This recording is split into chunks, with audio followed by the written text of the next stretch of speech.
রব্বুল আলামিনের দরবারে লাখ কোটি কৃতজ্ঞতা, যিনি আমাদের সবাইকে বিভিন্ন রকম দুনিয়াবি ব্যস্ততা থেকে আরাম করে নানান রকম অসুখ বিসুখ রোগ শোক বিপদ আপদ বালা মুসিবত থেকে হেফাজত করে বছরের অন্যতম শ্রেষ্ঠ দিনে ঈদুল আজহার 2 রাকাত ওয়াজিব নামাজ আদায় করার লক্ষ্যে তার ঘর মসজিদে আসার তৌফিক দিয়েছেন।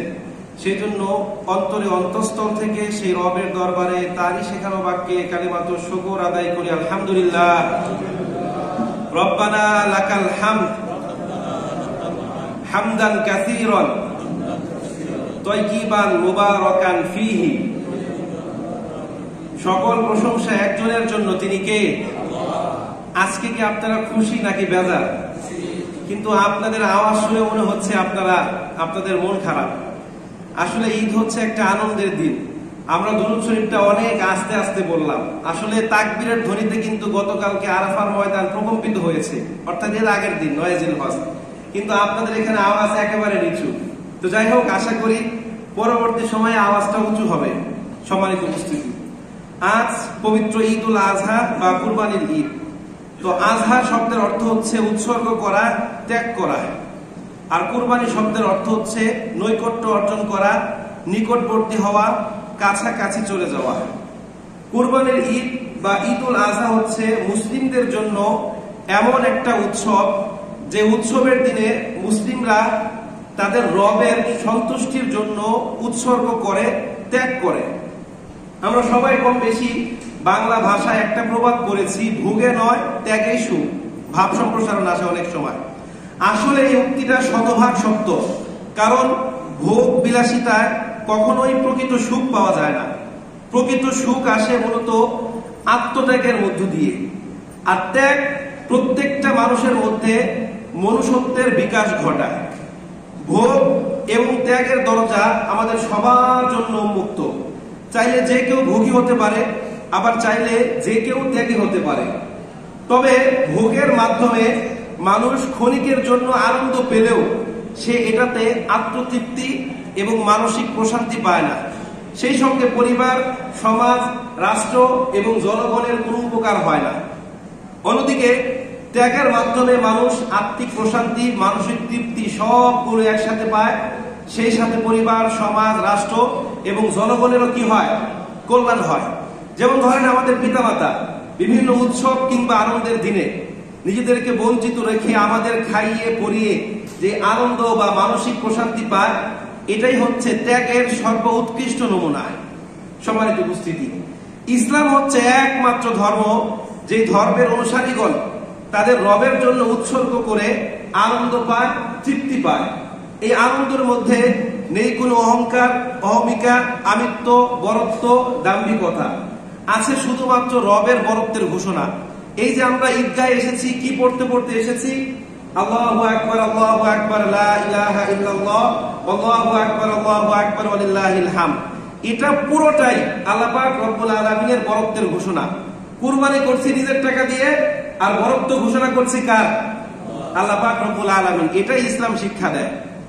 তো আল্লাহ পাক রব্বুল আলামিন মানুষকে সৃষ্টি করেছেন তার ইবাদতের জন্য, আর সকল সৃষ্ট জীবকে সৃষ্টি করেছেন মানুষের কল্যাণ বা উপকারের জন্য।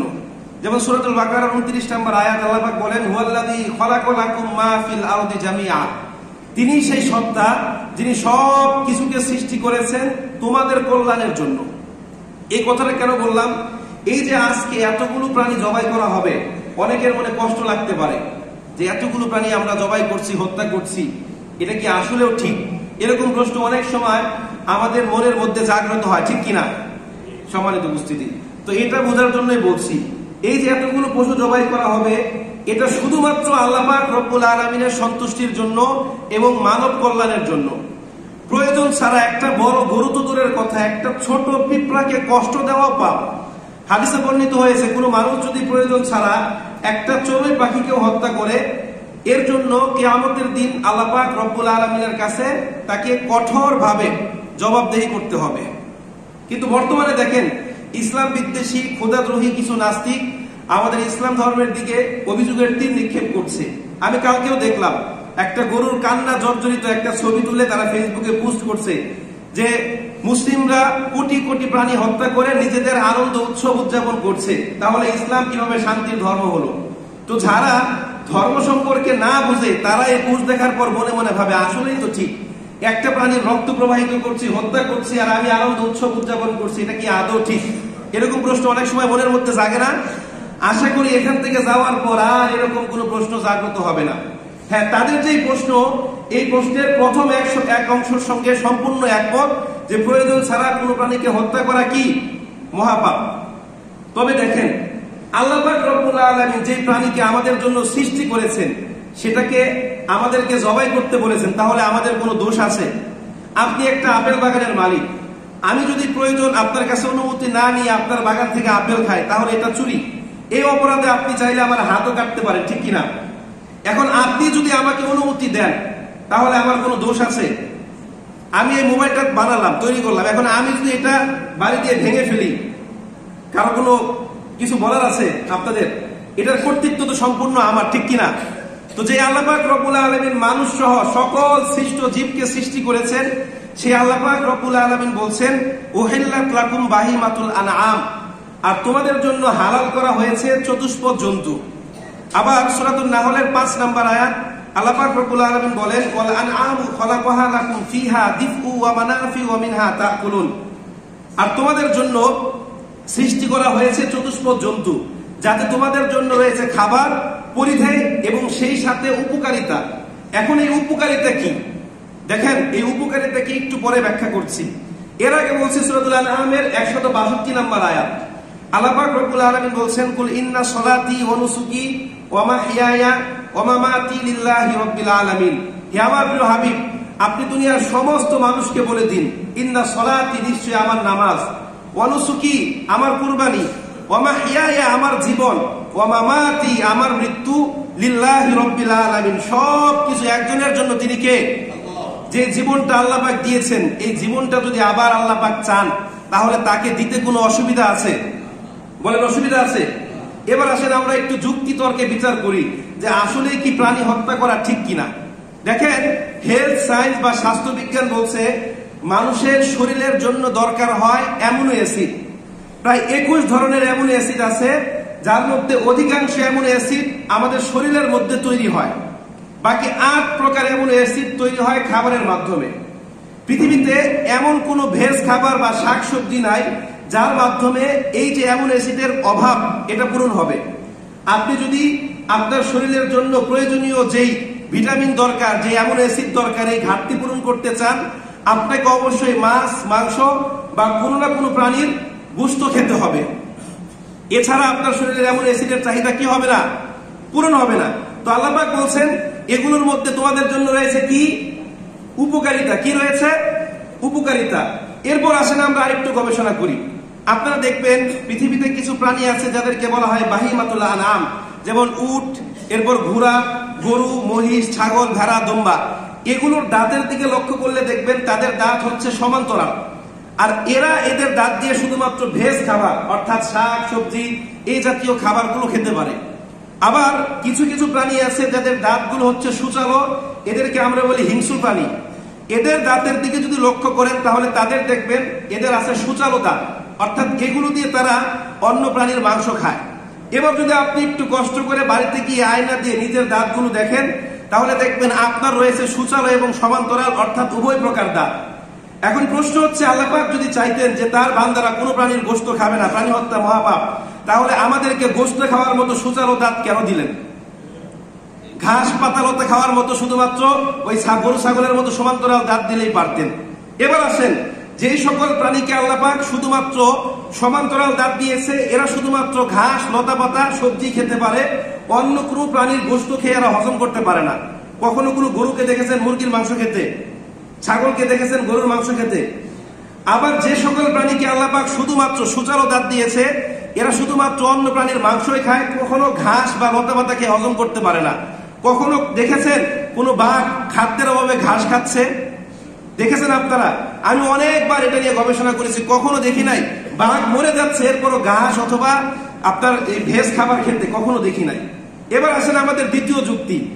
আল্লাহ পাক রব্বুল আলামিন আমাদেরকে এই জ্ঞান দিচ্ছেন যে যে সকল প্রাণীকে আল্লাহ পাক শুধুমাত্র সমান্তরাল দাঁত দিয়েছে, এদের যে হজমতন্ত্র, এরা এদের হজমতন্ত্র দিয়ে শুধুমাত্র ভেজ খাবারই হজম করতে পারে, অন্য কোনো খাবার এরা হজম করতে পারে না। আবার যে সকল প্রাণীকে আল্লাহ পাক মাংস খাওয়ার মতো ক্ষমতা দিয়েছে, এরা শুধুমাত্র মাংস জাতীয় খাবারই হজম করতে পারে, শাক সবজি খেয়ে হজম করতে পারে না। এবার যদি আপনি আপনার হজমতন্ত্রের দিকে লক্ষ্য করেন, তাহলে দেখবেন মানুষের রয়েছে দুইটা হজমতন্ত্র, ক্ষুদ্রান্ত এবং বৃহদান্ত্র, যেটা দ্বারা মানুষ শাক সবজি খাওয়ার পাশাপাশি মাছ মাংস খেয়ে হজম করতে পারে। জোরে বলেন সুবহানাল্লাহ। এখন যদি আল্লাহ পাক রব্বুল আলামিন চাইতেন যে তার বান্দাগণ শুধুমাত্র শাক সবজি খাবে, আর আল্লাহ যদি ঘোষণা করতেন প্রাণী হত্যা মহাপাপ, তাহলে প্রাণীর মাংস খেয়ে হজম করার মতো শক্তি আমাদেরকে কেন দিলেন? এরপর আছে একদল লোক বলে যে প্রাণী হত্যা মহাপাপ। তাদের উদ্দেশ্যে বলতে চাই, দেখেন, আমরা যে খাবারই খাই না কেন, প্রত্যেকটা খাবার কোনো না কোনো প্রাণী থেকে আসে। যেমন আমরা ধান, চাল, গম, ভুট্টা যাই খাই না কেন, এগুলো কোত্থেকে আসে? কোনো না কোনো গাছ থেকে আসে। এখন প্রশ্ন হচ্ছে, গাছের কি প্রাণ নাই? 1901 সালে স্যার জগদীশ চন্দ্র বসু আবিষ্কার করেছেন যে উদ্ভিদের প্রাণ আছে। এমনকি গাছের জীবন কথা নামক একটা বইও তিনি লিখেছেন। এছাড়া আমেরিকার একজন কৃষি বিজ্ঞানী এমন একটা যন্ত্র আবিষ্কার করেছে যেটা দিয়ে গাছের কান্নার শব্দ শোনা যায়, কখন তার বাতাস প্রয়োজন, কখন পানির প্রয়োজন, কখন তার কষ্ট হচ্ছে, সবকিছু কি শোনা যায়। এখন আপনি গরু ছাগলের প্রাণ আছে, গাছের কি প্রাণ নাই? যে সকল নাস্তিকরা বলে প্রাণী হত্যা মহাপাপ, এরা কি কখনোই কোনো প্রাণীর মাংস খায় না? সারা বছর এরা মাছ মাংস ডিম দুধ সব কিছু খায়, শুধুমাত্র কুরবানির মৌসুম আসলেই এদের অন্তরে পশু প্রেম বা প্রাণী প্রেম জাগ্রত হয়ে যায়, ঠিক কিনা? এখন তাদের যদি এতই প্রাণীর প্রতি মায়া, তাহলে গাছও তো একটা প্রাণী, ঠিক কিনা? গাছ থেকে যে জাতীয় খাবারগুলো আসে তাদের তো উচিত এগুলো বর্জন করা, ঠিক কিনা? অবশ্যই নাস্তিকদের খেয়ে পরে বেঁচে থাকার কোনো অধিকার নাই। যে আল্লাহ পাক এত নিয়ামত আমাকে দিল, সে আল্লাহকে তারা অস্বীকার করে, তাহলে তাদের খাওয়ার পরার বেঁচে থাকার কোনো অধিকার আছে? সম্মানিত উপস্থিতি, তো বলছিলাম যে ইসলাম থুতুমুতু কোনো বিষয় নয় যে আপনি যুক্তি দিবেন, আপনার যুক্তির কাছে পরাস্ত হবে। আল্লাহ পাক রব্বুল আলামিন বুঝে শুনে সব কিছুর কি দিয়েছেন? বিধান দিয়েছেন। সেই জন্য বিষয়টা ক্লিয়ার করলাম, কোনোভাবে যেন আপনার মধ্যে প্রাণী প্রেম জাগ্রত না হয়। আজকে যদি পশুর জায়গায় আল্লাহ পাক বলতেন যে যার দুইটা সন্তান, বড় সন্তানকে কুরবানি করতে হবে, তাহলে আপনার অবস্থা কেমন হতো? এর চাইতে ভালো হতো? যদি সেদিন ইব্রাহিম আলাইহিস সালাতু ওয়াস সালাম ইসমাইল আলাইহিস সালাতু ওয়াস সালামকে জবাই করেই ফেলতেন, তাহলে তো আমাদের জন্য অবধারিত হয়ে যেত যার দুইটা সন্তান, বড় সন্তানকে কি করতে হবে? আপনার সন্তানের জানের সঙ্গে একটা গরু ছাগল অথবা উটের উপর দিয়ে যাচ্ছে। জোরে বলেন আলহামদুলিল্লাহ। এবার আসেন, আমরা কেন কুরবানি করব? কুরবানি করলে কি লাভ? কিতাবের নাম সুনান ইবনে মাজাহ, হাদিস নাম্বার 3127। সাহাবা কেরাম রাসূলকে জিজ্ঞাসাবাদ করলেন, মা হাদিহিল আদহি ইয়া রাসূলুল্লাহ, ইয়া রাসূলুল্লাহ, what is the significant of sacrifice? কুরবানির তাৎপর্য কি? কেন আমরা কুরবানি করব? তখন রাসূল কারীম সাল্লাল্লাহু আলাইহি সাল্লাম বললেন, সুন্নাত আবিকুম ইব্রাহিম, এটা হচ্ছে তোমাদের মুসলিম জাতির পিতা, মুসলিম মিল্লাতের পিতা হযরত ইব্রাহিম আলাইহিস সালাতু ওয়াস সালামের রেখে যাওয়া একটা সুন্নাত। ইব্রাহিম আলাইহিস সালাতু ওয়াস সালাম কুরবানির মাধ্যমে যেমনি ভাবে তার রবের প্রতি চরম আনুগত্য প্রকাশ করেছে, তোমরাও পশু কুরবানির মাধ্যমে তোমাদের রবের প্রতি চরম আনুগত্য প্রকাশ করবে। তখন সাহাবা কেরাম বললেন, ফামালানা ফিহা ইয়া রাসূলুল্লাহ, ইয়া রাসূলুল্লাহ, আমরা যদি কুরবানি করি তাহলে আমাদের কি লাভ, আমাদের উপকার কি? রাসূল কারীম সাল্লাল্লাহু আলাইহি ওয়াসাল্লাম বললেন, বিকুল্লি শারিন হাসানিন, কুরবানি কিন্তু পশুর প্রত্যেকটা লোমের বিনিময়ে আল্লাহ পাক রব্বুল আলামিন তোমাদের আমলনামায় নেকি দিয়ে দিবেন। জোরে বলেন সুবহানাল্লাহ। আর একটু জোরে সরে বলেন সুবহানাল্লাহ। সাহাবা কেরাম আবার জিজ্ঞাসাবাদ করলেন, ফাসুফু ইয়া রাসূলুল্লাহ, ইয়া রাসূলুল্লাহ, অধিক লোমওয়ালা বকরি বা ছাগলের ক্ষেত্রে কি হবে? রাসূল বললেন, বিকুল্লি শারিন মিনাস সুফি হাসানিন, এগুলোর ক্ষেত্রে আল্লাহ পাক তোমাদের আমলনামায় অজস্র নেকি দান করবেন। জোরে বলেন সুবহানাল্লাহ। এরপর কিতাবের নাম সুনান তিরমিজি, হাদিস নাম্বার 1493। রাসূল কারীম সাল্লাল্লাহু আলাইহি ওয়াসাল্লাম বলেন, মা আমিলা ইবনু আদম মিন আমালিন ইয়াওমান নাহরি আহাব্বা ইলাল্লাহি মিন ইহরাকিদ দাম ওয়া ইন্নাহু লা ইয়াতি ইয়াওমাল কিয়ামাতি বিকুরুনিহা ওয়া আশআরিহা ওয়া আসফারিহা আও কামা ক্বালা আলাইহিস সালাতু ওয়াস সালাম।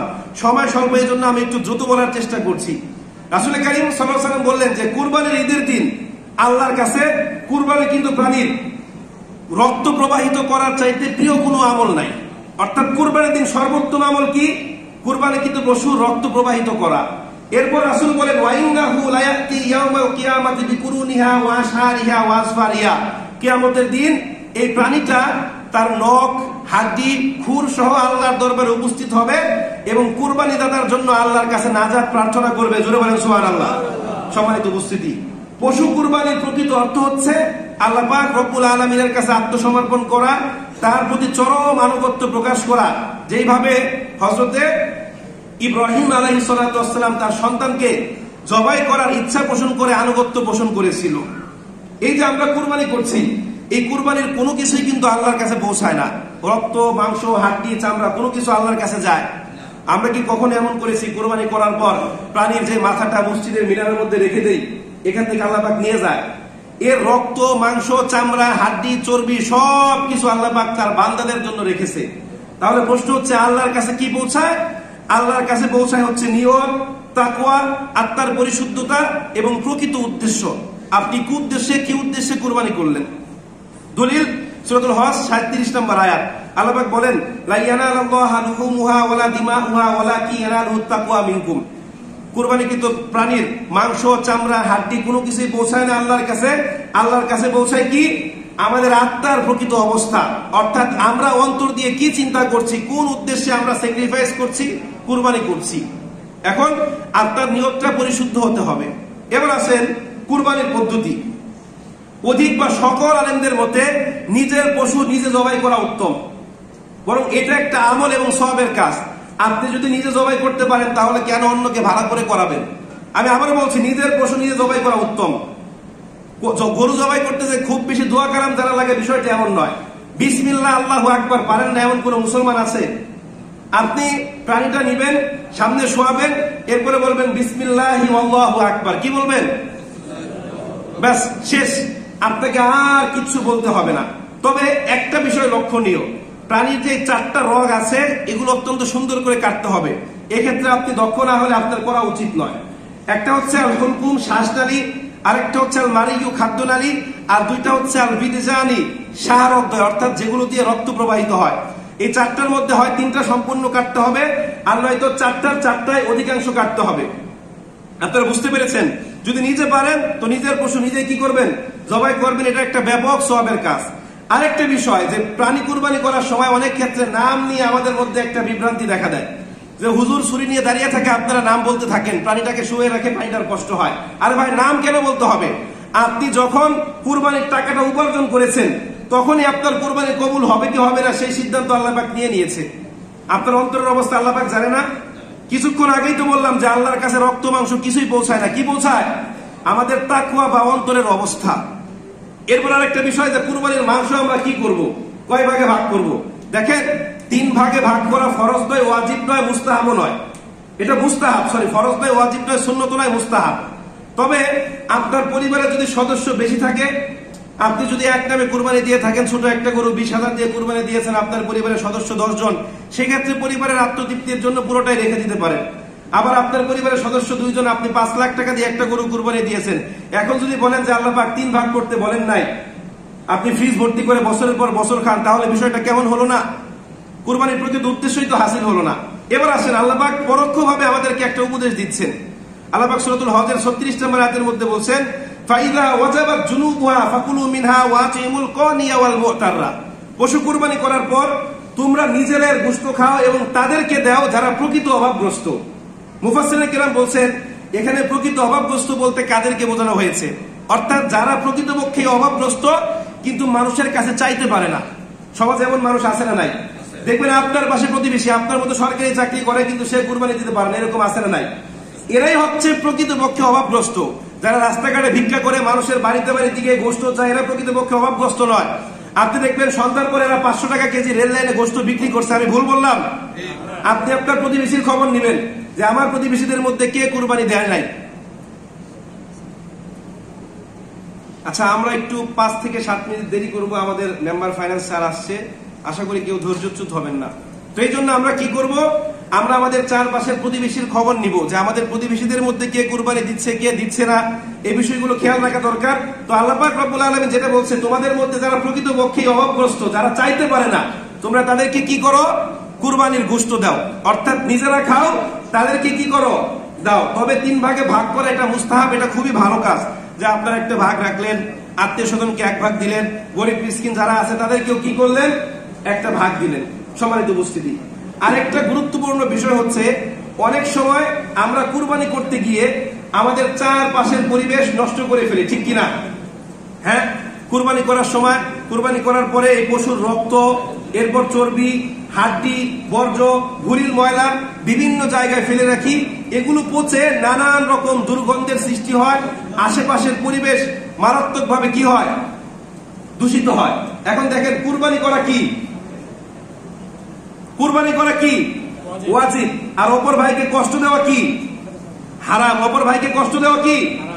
আপনি আপনার অপর ভাইকে কষ্ট দেওয়ার কারণে জান্নাত থেকে বঞ্চিত হতে পারেন, এই জন্য আপনাকে জাহান্নামে যেতে হবে। দলিল কিতাবের নাম সুনান তিরমিজি, হাদিস নাম্বার 669। রাসূল বলেন, মান আকালা তাইয়িবান ওয়া আমিলা ফি সুন্নতি ওয়া আমিলান নাসু বাওয়াইকা দাখালাল জান্নাহ, আও কামা ক্বালা আলাইহিস সালাতু ওয়াস সালাম। রাসূল বলেন, মান আকালা তাইয়িবান, যেই ব্যক্তি হালাল ভক্ষণ করে, ওয়া আমিলা ফি সুন্নতি, সুন্নাহ অনুযায়ী আমল করে, ওয়া আমিলান নাসু বাওয়াইকা, এবং মানুষকে কষ্ট দেওয়া থেকে বিরত থাকে, অর্থাৎ মানুষ তার থেকে নিরাপদ থাকে, দাখালাল জান্নাহ, ওই ব্যক্তিটাই জান্নাতে প্রবেশ করবে। তাহলে জান্নাত বঞ্চিত হওয়ার অন্যতম কারণ কি? মানুষকে কষ্ট দেওয়া। প্রতিবেশী এবং আশেপাশের মানুষকে কষ্ট দেওয়ার কারণে অনেক মানুষ জাহান্নামে যাবে। যেমন সহিহ বুখারী 2240 নম্বর হাদিস, রাসূল বলেন, লা ইয়াদখুলুল জান্নাতা মান লা ইয়া'মানু জারাহু বাওয়াইকা, যার অনিষ্টতা থেকে তার প্রতিবেশী নিরাপদ নয়, ওই ব্যক্তি কখনোই কোথায় যাবে না? জান্নাতে যাবে না। এজন্য আমরা কি করব? আমরা কুরবানি করার পর এই প্রাণীর যে বর্জ্য আছে, যে রক্ত আছে, এগুলোকে সুন্দর করে পরিষ্কার করব, অথবা আমাদের সিটি কর্পোরেশনের যে দিক নির্দেশনা আছে এগুলো আমরা মেনে চলার চেষ্টা করব। আল্লাহ পাক সবাইকে তৌফিক দান করেন।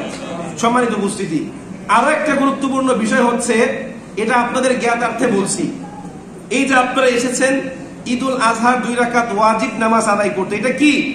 ওয়াজিব। এরপরে আপনারা কি করবেন? কুরবানি করবেন। এটা কি? এটা ওয়াজিব। আচ্ছা, 5 ওয়াক্ত নামাজ পড়া, এটা কি? ফরজ। এখন আজকে দেখলাম ফজরের নামাজে আমার মসজিদে সামনে 1 কাতার আর পিছনে মনে হয় 7 জন ছিল। দেখেন, আমরা ফরজ ছেড়ে ওয়াজিব নিয়ে টানাটানি করছি। তাহলে বিষয়টা কেমন হয়? সহজ ভাষায় বলতে গেলে কোমরের লুঙ্গি খুলে মাথায় পাগড়ি বাঁধার মতো, ঠিক কিনা? যে ফরজ রেখে সুন্নাহ নিয়ে কি? ফরজ রেখে সুন্নাহ নিয়ে কি টানাটানি। এই জন্য আপনারা চেষ্টা করবেন যে একদিন আমাদের কিন্তু মরতে হবে, এই মৃত্যুটা আজকেও হতে পারে, কালকেও হতে পারে। এই জন্য ফরজ ছেড়ে ওয়াজিব এগুলো নিয়ে টানাটানি করা হচ্ছে বদ ধার্মিকতা। তো আমরা ফরজ সুন্নাত করব, পাশাপাশি ওয়াজিবও করব, কিন্তু ফরজটা যেন আমাদের থেকে কি কখনো ছুটে না যায়। আল্লাহ পাক রব্বুল আলামিন আমাদের সবাইকে তৌফিক দান করুন। এখন আমাদের সম্মানিত সদস্য অর্থ মহোদয় আপনাদের সামনে ঈদ শুভেচ্ছা বিনিময় করবে, এরপরে আমরা নামাজে দাঁড়াবো।